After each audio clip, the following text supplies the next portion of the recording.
இயேசு கிறிஸ்துவின் இந்தான நாமத்தினாலே உங்கள் ஒவ்வொருவரையும் நான் வாழ்த்தி வரவேற்கிறேன். இந்த காட்ஸ் கிரேஸ் ஊழியத்தின் மூலம் உங்களை சந்திப்பதில் மிகவும் மகிழ்ச்சி அடைகிறேன். இந்த நாளிலும் கூட வேதத்திலிருந்து ஒரு வசனத்தை நம்ம தியானிப்போம். யாக்கோபு நிருபத்தில் 4ஆம் அதிகாரம் 7ஆம் வசனத்தில் அந்த பின்பகுதியை நான் வாசிக்கிறேன்.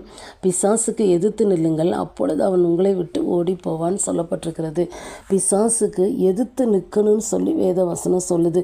நம்ம நிறைய நேரம் பிசாசுங்கிற வார்த்தையை கேட்கும்போதே நம்ம என்ன செய்கிறோம், பயப்படுறவங்களா நம்ம காணப்படுறோம். அந்த பிசாசுக்காக நம்ம ஜெபிக்கும்போது, அப்படிப்பட்ட போராட்டத்துக்காக, அப்படிப்பட்ட பிரச்சனையோடு நம்ம பாதிக்கப்படும் போது நம்ம எதிர்த்து என்ன செய்யணும், ஜெபிக்கணும்னு வேதவசனம் சொல்லுது. அப்பொழுதுதான் அவன் உங்களை விட்டு ஓடி போவான்.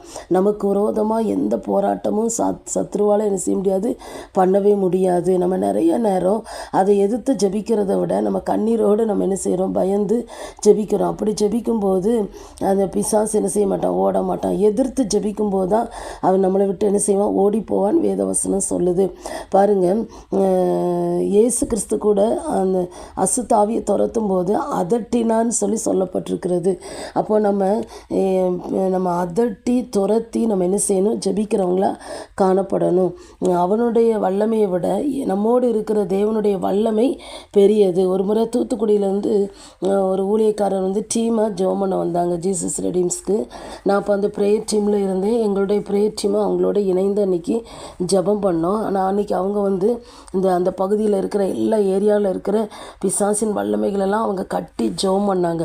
ஆனால் அவங்க ஜெபித்த ஜெபம் ரொம்ப வித்தியாசமாக இருந்துச்சு. ரொம்ப அதட்டி அதை எதிர்த்து அதை என்ன செஞ்சாங்க, துரத்தி ஜெபம் பண்ணது, அவங்களோட இணைந்து ஜெபம் பண்ணது எனக்கு அது ஒரு புது அனுபவமாக என்ன செஞ்சது, காணப்பட்டது. இன்றைக்கி பிசாசின் வல்லமை விட நம்மோடு இருக்கிற தேவனுடைய வல்லமை பெரியது. அதை நம்ம மனதில் வைத்து கொண்டு அதற்கு பயப்படாதபடி எதிர்த்து நின்று நம்ம என்ன செய்யணும், ஜெபிக்கிறவங்களாக காணப்படணும். அப்படி ஜெபிக்கும்போது அந்த பிசாசு நம்மை விட்டு, நம்ம எல்லைகளை விட்டு அவன் என்ன செஞ்சிருவான், ஓடி போயிடுவான். அதற்கு நடந்த ஒரு உண்மையான சம்பவத்தை நான் உங்களுக்கு சொல்கிறேன்.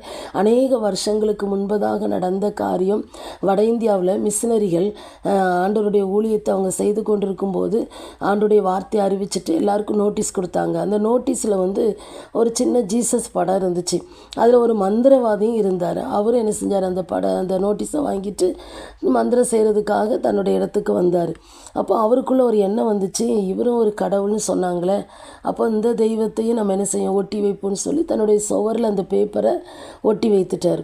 அப்போது படத்தில் ஒன்றும் இல்லை, ஆனால் தேவன் இந்த மந்திரவாதிக்கு எப்படி தன்னுடைய வல்லமையை வெளிப்படுத்தினான்னு சொல்லி நம்ம பார்ப்போம். அந்த மந்திரவாதி அன்றைக்கி மந்திரம் செய்ய ஆரம்பிக்கும் போது அவருக்குள்ளே ஒரு எண்ணம் வந்துச்சு, இத்தனை தெய்வம் இருக்குது, எது உண்மையான தெய்வம், அதுவே இன்றைக்கி என்ன செய்யும், சூடத்தை எரிய வைக்கட்டும், நான் பற்ற மாட்டேன்னு சொல்லி ஒவ்வொரு தெய்வத்து முன்னாடியாக அதை கொண்டு போனாராம். அப்போது அந்த சின்ன படத்தை ஒட்டி வச்சுருந்தார்ல, அந்த ஜீசஸ் படம், அதுக்கிட்ட கொண்டு போகும்போது அதிலிருந்து அக்னி அந்த சூடத்தை எரிய வச்சுட்டு உடனே இவர் பயந்து அதை போட்டுட்டு நேரே மிஷினரிகள் தங்கியிருக்கிற இடத்துக்கு ஓடி போய் அவங்கள என்ன செஞ்சார், கதவை தட்டி நடுராத்திரியில் எழுப்பி இப்படி நடந்துச்சுன்னு சொன்ன உடனே அவங்க இயேசுவை பற்றி சொன்னாங்க. உடனே அந்த இடத்துல முழங்கால் படிக்கிட்டு அந்த மந்திரவாதி இயேசு என்ன செஞ்சாரா, ஏற்றுக்கொண்டாராம். அதுக்கப்புறம் அவரே அந்த இடத்துல ஊழியம் செய்ய என்ன செஞ்சிட்டார், ஆரம்பித்தார். பிசாசுக்கு ஊழியம் செஞ்சவர் இன்றைக்கி ஆண்டவருக்காக அவருடைய ராஜ்யத்தை கட்டுற பணியில் இணைந்து செயல்பட ஆரம்பித்தார்னு சொல்லி அந்த நாட்களில் ஒரு மிஷினரி சொன்ன அந்த சாட்சியை நான் கேட்டேன். ஆண்டவர் அவருடைய வல்லமையை விளங்க பண்ணுறதுக்காக அன்றைக்கி அந்த காரியத்தை செய்தார். படத்தில் ஒன்றுமே கிடையாது, ஆனால் அவருக்கு அந்த இடத்துல கர்த்தருடைய வல்லமை என்ன செஞ்சார், விளங்க பண்ணினார். அப்போது நம்ம பிசாசை கண்டு நம்ம பயப்படவே கூடாது. தேவனுடைய வல்லமை, நம்மோடு இருக்கிற ஆண்டவர் பெரியவர், அவருடைய வல்லமை பெரியது. அந்த வல்லமையோடு நம்ம ஜெபிக்கும்போது அவன் நம்மளை விட்டு என்ன செஞ்சிருவான், ஓடி போயிடுவான். ஒருவேளை இந்த வார்த்தையை கேட்குற நீங்கள் இப்படிப்பட்ட பிரச்சனையில் பாதிக்கப்பட்டிருந்தீங்க அப்படின்னா, நீங்கள் இயேசுவின் நாமத்தினாலே தேவனுடைய வல்லமையோடு நீங்கள் பிசாசை எதிர்த்து நீங்கள் ஜெபம் பண்ணுங்க. அவன் நம்மளை விட்டு, நம்ம குடும்பத்தை விட்டு, நம்ம எல்லைகளை விட்டு அவன் என்ன செஞ்சிருவான், ஓடி போயிடுவான். அப்படி நம்ம கண்களை மூடி நம்ம ஜெபம் பண்ணலாமா? எங்களை நேசிக்கிற நல்ல தகப்பனே, இந்த நாளிலும் கூட நீர் எங்களோடு பேசின இந்த வார்த்தைக்காக உமக்கு ஸ்தோத்திரப்பா. இதை கேட்கிற ஒவ்வொரு பிள்ளைகளையும் ஆசீர்வதியும். ஒருவேளை பிசாசின் கட்டினால் ஆண்டவரே கட்டப்பட்டு இருக்கிற இந்த எப்படிப்பட்ட இந்த சூழ்நிலையில் இருக்கிற பிள்ளைகளுக்கு, குடும்பங்களுக்கு ஆண்டவரே நீர் விடுதலை கொடுக்கும்படியாக நாங்கள் ஜெபிக்கிறோம்ப்பா. எதிர்த்து ஜெபிக்கட்டும், போராடி ஜெபிக்கட்டும். ஆண்டவரை விடுதலை பெற்றுக்கொள்ள தேவன் ஒவ்வொருவருக்கும் உதவி செய்யும்படி ஜெபிக்கிறோம். இயேசுவின் நாமத்தை ஜெபிக்கிறோம் நல்ல பிதாவே, ஆமென்.